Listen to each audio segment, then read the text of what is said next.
just got a job finished up here.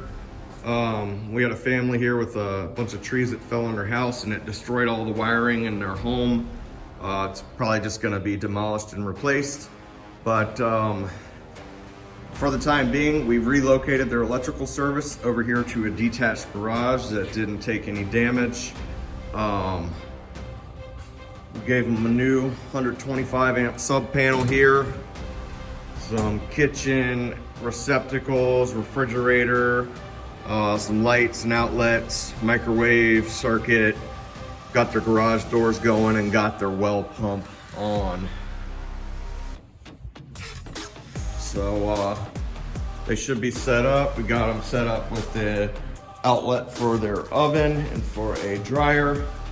Got them a little temporary water heater there that can be hooked up once they get the plumbing in. We'll go out here. So here's the brand new 200 amp service.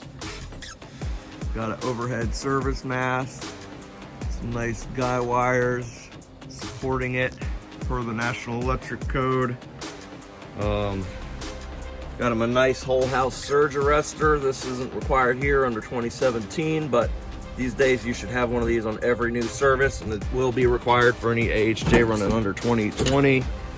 Again, we got their well pump, surge arrestor, and that breaker feeding the indoor sub panel. So a couple 6 foot ground or 8 foot ground rods, 6 feet apart for their grounding electrode conductor.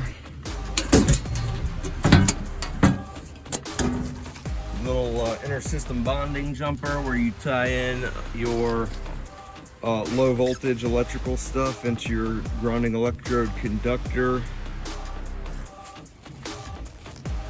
Got them a little outdoor outlet here so they can run some extension cords over to the house.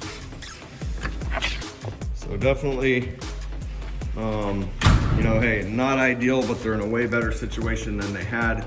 They've been without power for over a month here after Hurricane Helene.